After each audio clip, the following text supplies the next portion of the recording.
In this video, we will discuss the point Quantity Theory of Inflation. It's part 4 of the 5 videos. Equilibrium with ISLM, or you can say Monetarists' Views on Inflation, part 4 of 5. Equilibrium with ISLM. तो quantity theory of inflation है या मॉनेटरिस्ट views on inflation है, दोनों एक ही बात है। तो इसमें हम ISLM के साथ इक्विलिब्रियम कैसे बना सकते हैं वो डायग्राम हम अब डिस्कस करेंगे। जो ISLM है, IS कैसे बनता है, LM कैसे बनता है, दोनों में साइमल्टेनियस इक्विलिब्रियम कैसे बनता है और क्या इसके फीचर्स हैं, कैसे ये शिफ्ट होता है, उसके लिए ISLM पर अलग से वीडियो हम बनाएंगे। तो आज हम इसको यूज़ करेंगे for quantity theory of inflation. This is the diagrammatic analysis. ये डायग्राम है, अपर पैनल है, लोअर पैनल है। तो इसको हम साथ साथ ड्रॉ कर लेते हैं ताकि आपको जो डायग्राम की डेरिवेशन है, कैसे ड्रॉ करना है डायग्राम को, वो स्टेप वाइज आपको पता चल जाए। तो आप भी वीडियो के साथ साथ डायग्राम को ड्रॉ कीजिए।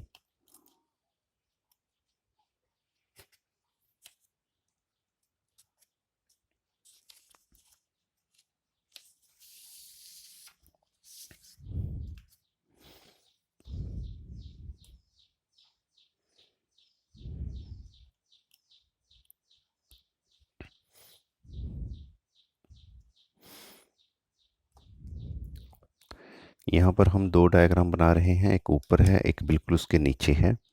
ऊपर को जिसको हम कहते हैं अपर पैनल एंड लोअर पैनल। तो दो डायग्राम हमने बनानी है।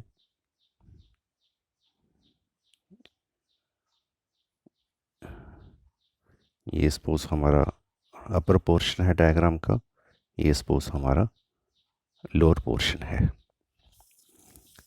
These are the axis.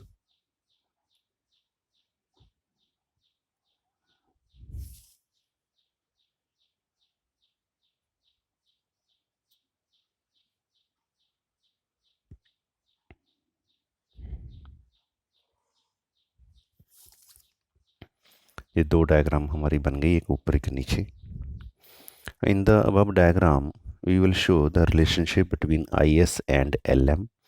So one side we are taking income, other side rate of interest. एक साइड है Y, दूसरी साइड है R। तो जब हम ऊपर नीचे कोई डायग्राम बनाते हैं, अगर वो एक दूसरे से जुड़े हुए हैं, तो जो हॉरिजॉन्टल पोर्शन यहाँ पर है वही हॉरिजॉन्टल पोर्शन हम नीचे लगाएंगे OY। एंड अब हम ये आउटपुट जो है, इसको हम आउटपुट भी बोल सकते हैं, because Y output is in real terms, in physical terms, Y income is in monetary terms. तो Y आउटपुट है और इस साइड हम लगा रहे हैं level of prices P। Now suppose initially the IS is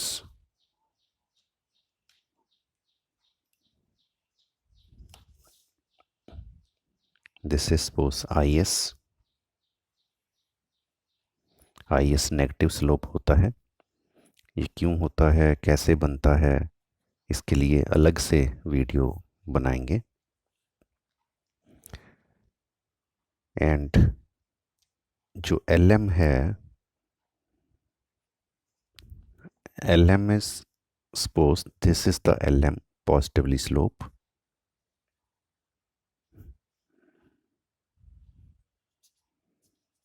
IS means investment and saving, LM means L means demand for money, liquidity preference, and M is the money supply, supply of money. So both IS and LM are in equilibrium at this point. Suppose this is E1 point. This is the level of rate of interest. Suppose R1 and this is the level of income. इसी को हम नीचे ले आएंगे. This is suppose level of income YF. F means full employment. Suppose ये equilibrium जो है वो full employment के ऊपर है. And this level is suppose YF, or you can say Y1. This is YF.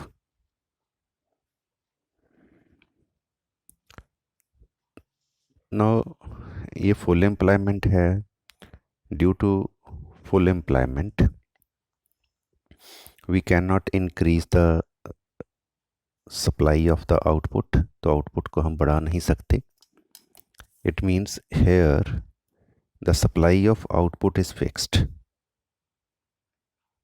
at full employment, and before full employment ये positive है.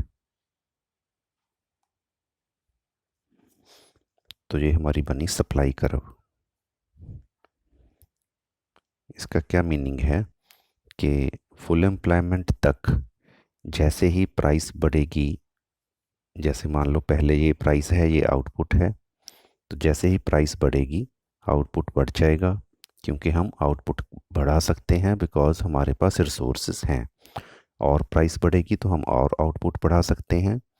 But इस पॉइंट के बाद हम राइट साइड पर आउटपुट नहीं बढ़ा सकते because of the full employment, because of the non availability of the resources. Factors of production हमारे पास ख़त्म हो गए. तो यहाँ पर आके क्या होगा कि अगर प्राइस बढ़ेगी तो आउटपुट नहीं बढ़ेगा.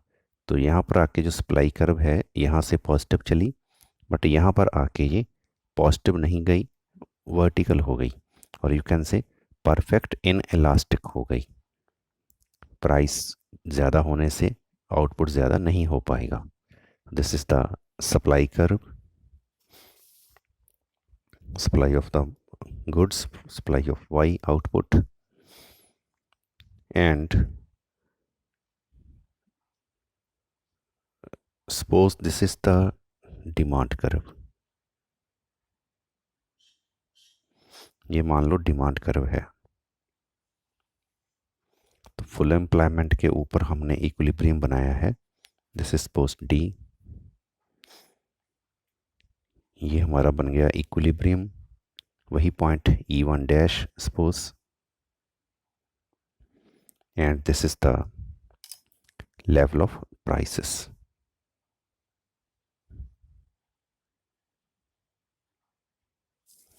suppose P1.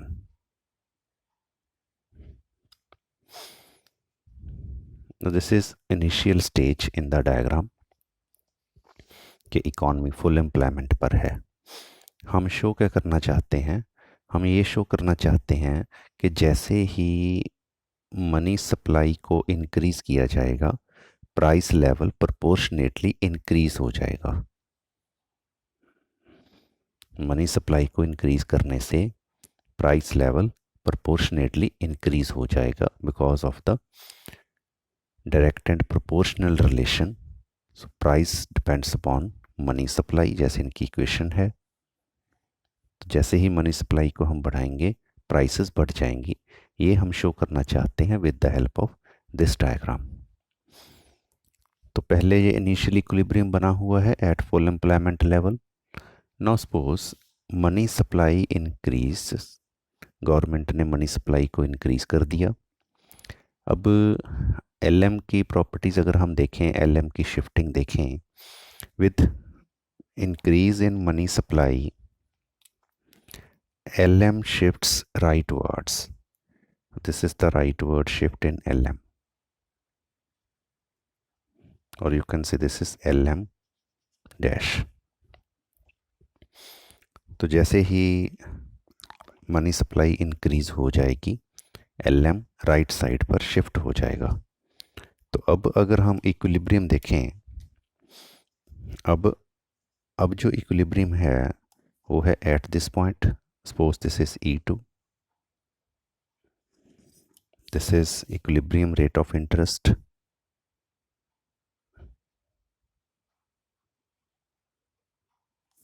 suppose R0, and this is the new equilibrium level of income.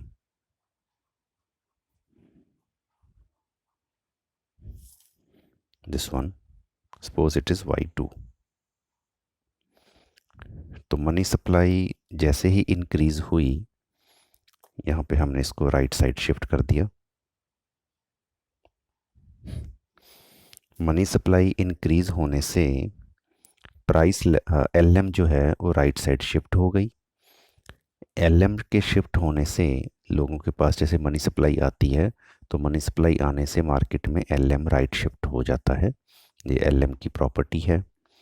तो डायग्राम में अगर हम देखें, on the same I S when LM shifts rightwards, rate of interest falls and level of income rises. Rate of interest कम हो गया और income का लेवल बढ़ गया, क्योंकि लोगों के पास अब इनकम आ गई, लोगों के पास अब मनी आ गई। अब यहाँ पर अगर हम देखें इन दिस डायग्राम, जब लोगों के पास मनी आएगी, क्योंकि इनकी अजम्पशन है इस थ्योरी की, money acts only as a medium of exchange. Money का एक ही काम है, मीडियम ऑफ एक्सचेंज। तो जैसे ही लोगों के पास मनी आएगी, इनकम आएगी, लोग सारी इनकम को खर्च कर जाएंगे। जब लोग सारी इनकम को खर्च करेंगे तो प्रोपोर्शनेटली जो मार्केट में डिमांड है वो इंक्रीज हो जाएगी। तो जितना ये गैप है इंक्रीज इन इनकम का, जितनी ये एलएम शिफ्ट हुई है, जितना इंक्रीज इन इनकम है, उस हिसाब से जो डिमांड कर्व है वो शिफ्ट हो जाएगी राइट साइड पर। This is the increase in demand, क्योंकि लोगों ने सारा पैसा स्पेंड कर दिया। तो यहाँ पर हमने ध्यान रखना है कि ये डाउनवर्ड शिफ्टिंग नहीं है, this is right side shifting. Demand curve का अपवर्ड शिफ्टिंग नहीं है, this is the right side shifting. तो डिमांड राइट शिफ्ट हो गई। अब देखो, जैसे ही डिमांड कर्व राइट शिफ्ट हुई, तो अगर हमारी इनकम जैसे Y2 इंक्रीज हुई, अगर ये इनकम का इंक्रीज होने का कारण इंक्रीज इन आउटपुट होता लाइक दिस, अगर आउटपुट भी बढ़ा होता हमारा, तो इक्विलिब्रियम होता यहाँ पर। That means no change in price. फिर तो ऐसे होता, दोबारा सुनो कॉजेशन। अगर मनी सप्लाई बढ़ने से एलएम शिफ्ट हो गया, एलएम शिफ्ट होने से इनकम लोगों के पास आ गई जैसे मनी सप्लाई बढ़ने से, तो हम बात कर रहे हैं मनी सप्लाई जो लोगों के पास आई, जो लोगों के पास पैसा आया, इनकम आई, इसको लोग स्पेंड करेंगे तो डिमांड बढ़ जाएगी। तो अब जो लोगों के पास इनकम आई है, अगर ये आउटपुट बढ़ने से आई होती, इट मीन्स मार्केट में चीज़ों की सप्लाई भी बढ़ गई होती, फिर तो डिमांड भी इंक्रीज़ हो गई इतनी, और इतनी ही सप्लाई भी चीज़ों की इंक्रीज़ हो गई, तो प्राइस रहना था same. But practically we know that this is the supply curve. तो सप्लाई तो शिफ्ट नहीं हुई, because we can not increase supply because of the full employment here. तो जब हम सप्लाई को इंक्रीज नहीं करेंगे, डिमांड इंक्रीज हो जाएगी, तो यहाँ पर इक्विलिब्रियम नहीं बनेगा, इक्विलिब्रियम बनेगा यहाँ पर। This will be the equilibrium, that is E3। तो जब यहाँ पर इक्विलिब्रियम बना, तो हमने क्या देखा, the price rises from P1 to P2, price increase हो गया बिकॉज सप्लाई सेम है। तो जब सप्लाई कांस्टेंट हो, सेम हो, और डिमांड इंक्रीज हो जाए, तो प्राइस में जो इंक्रीज है वो प्रोपोर्शनेट टू डिमांड हो जाता है। तो डिमांड में कितना इंक्रीज हुआ, प्रोपोर्शनेट टू लोगों के पास जितना पैसा आया। लोगों के पास पैसा कितना आया, प्रोपोर्शनेट टू जितनी हमने मनी सप्लाई को इंक्रीज किया। तो इसलिए हम कहते हैं अगर मनी सप्लाई को हम इंक्रीज करेंगे तो प्राइस लेवल प्रोपोर्शनेटली इंक्रीज हो जाएगा। तो अब होगा क्या, जब प्राइस लेवल इंक्रीज हो गया तो लोगों के पास जो इनकम आई है, ज़्यादा पैसा जो आया है, उसकी वैल्यू कम हो गई। क्योंकि प्राइस इंक्रीज होने का मतलब मनी की वैल्यू का कम हो जाना, because value of money is 1/p। तो जैसे ही प्राइस इंक्रीज हो जाएगा मनी की वैल्यू कम हो जाएगी। तो मनी की वैल्यू जब कम हो गई तो प्रैक्टिकली जो LM है वो लेफ्ट साइड पर शिफ्ट हो जाएगी। तो ये यहाँ पर टिक कर नहीं रहेगी, ये शिफ्ट हो जाएगी। तो दोबारा इक्विलिब्रियम जो है वो यहीं पर बना रहेगा। बट इक्विलिब्रियम बना कहाँ पर? At higher prices. तो मनी सप्लाई इंक्रीज होने से क्या हुआ, आउटपुट तो इंक्रीज नहीं हुआ, उल्टा प्राइस इंक्रीज हो गई। तो इसको अगर हम देखें LM को, LM की सिचुएशन कैसी है? LM की सिचुएशन एक रबड़ जैसी है। जैसे मान लो ये कोई रबड़ का पीस हो, हम इसको यहाँ से पकड़ें और फिर हम यहाँ से इसको खींचें, यहाँ पर ले आएं, पर जैसे ही हम इसको छोड़ेंगे तो दोबारा फिर ये वहाँ पर आ जाएगा। तो जब हम LM को खींच कर यहाँ पर लेकर आएंगे तो ये टिकेगा नहीं, because of the full employment level here. तो जैसे ही हम इसको छोड़ेंगे तो दोबारा फिर यहाँ पर ये आ जाएगा। तो कहने का मतलब क्या है कि ये शिफ्टिंग नहीं हो पाएगा मनी सप्लाई इंक्रीज होने पर भी। तो दिस वाज द